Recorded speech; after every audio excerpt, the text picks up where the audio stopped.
Hello, I'm Nicholas Ivan Ladendorf Atreides, and I'm here to tell you that you're wrong about Iron Fist.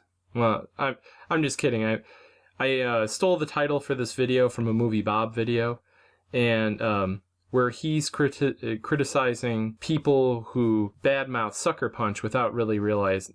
Well, I'll just let him explain it himself. What does sort of bug me about the reception to this movie is how few people, in my estimation, seem to get it. I know exactly how that sounds, but hear me out. I'm not talking about not liking it. I know a lot of people who did get it and still didn't like it. Not so much people not appreciating the quality of the movie as not appreciating its purpose. I'm talking about when a movie steps up and very blatantly says, hey, this is what I'm about, and people still don't seem to catch it. This happens a lot. Okay, so I think you get the idea now. But it raises the question, just what is wrong, or what am I wrong about with Iron Fist? Well, there's two things, actually. The first one is kind of minor. I heard a lot of people, and by heard I mean read articles and stuff, where people said it was really, that Colleen Wing was just there as a love interest. And I think that's total nonsense. She was obviously there to set up the whole stupid Xavier School for Gifted Ninjas thing. Also, I think a lot of the people who said that they just saw her as that the whole time. They had watched some of the making of videos that Netflix put out to combat the whitewashing charge. And that gave away that their relationship was going to be more than, just dojo mates or whatever. So what was actually supposed to happen with that is that you were supposed to think that Danny and Joy were supposed to get together, and then you were supposed to be surprised when the payoff is him and Colleen become an item. And here's some evidence of that.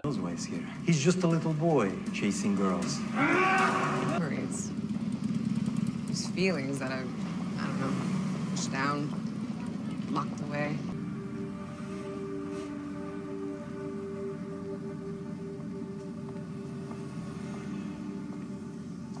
You know, in another life, this would have been romantic. Okay, so that was minor criticism. I don't think a lot of people had the whole show ruined for them because of that. So what's the big issue? I'll just have someone who you're already familiar with explain it to you.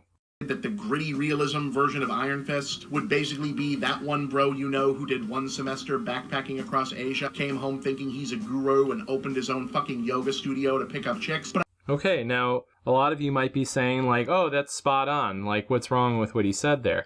And what the show I think was going for is that they were trying to take a trope of kung fu movies and put it on its head. I think what Iron Fist is trying to say is that a lot of the things that we think of as badass training, to a child would be abuse, especially to a fish out of water kind of character.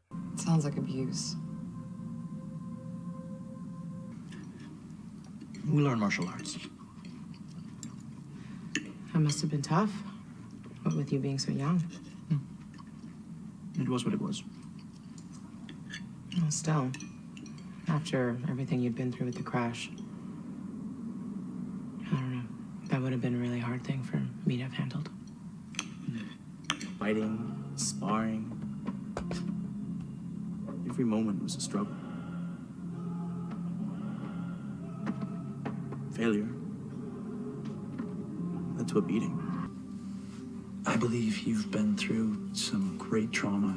Your plane crashed, you lost your parents, you barely survived yourself.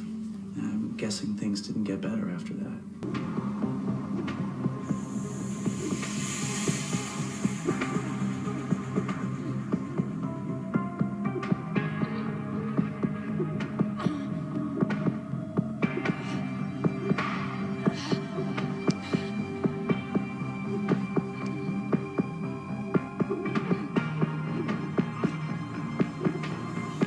So it was abusive. You might not be saying that makes the character any more interesting. Well, I think it's actually a whole lot deeper than that. See, when I watched Iron Fist, from the very beginning, I was I know this guy. One of the big criticisms is that the character's inconsistent, but I know this dude. I had a friend in my old role-playing group who, he moved in with his dad, because his dad wanted to live with him, but he had this stepmother that just did not want him around. And so she insisted that he slept in the garage, which wasn't heated or anything, and that he wasn't allowed to eat with his half-sister or anything. He just had to, they would give him an allowance for food. And being a kid, he wasn't necessarily good with money, so he had to eat out of dumpsters and stuff like that.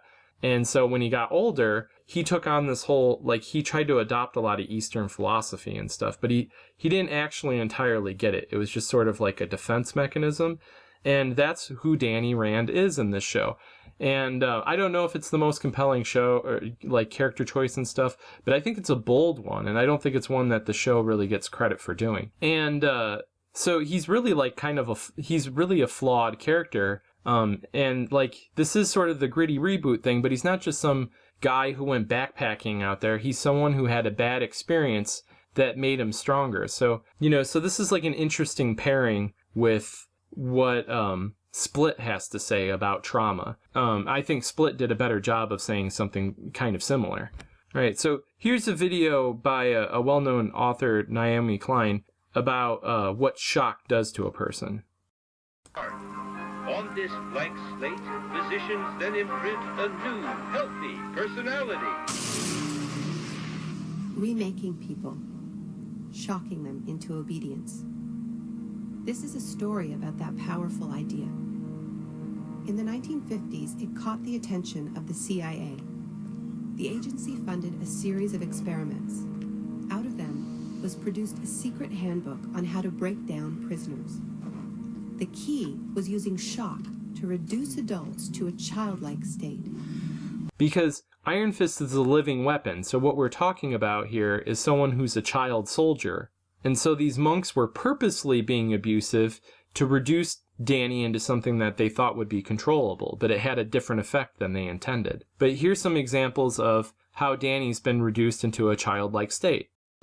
So, if I wanted you to go out and buy me, say, a box of fruit roll-ups, you'd have to do it. I could make that happen. I hear you crying at night in your room, weeping over your parents and their loss. That grief is a weakness. Banish it.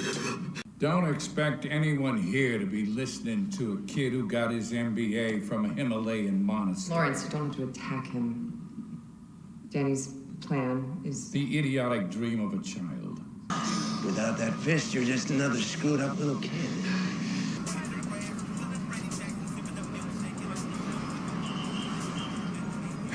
That's my building. You should sell it and buy some shoes. Yeah, well, we all want out.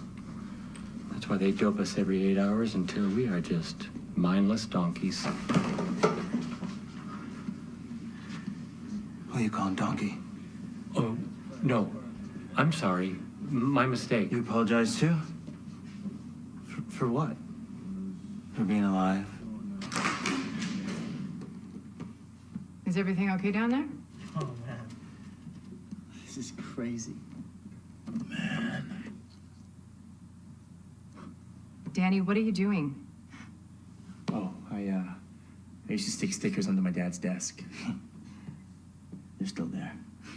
Of course you did.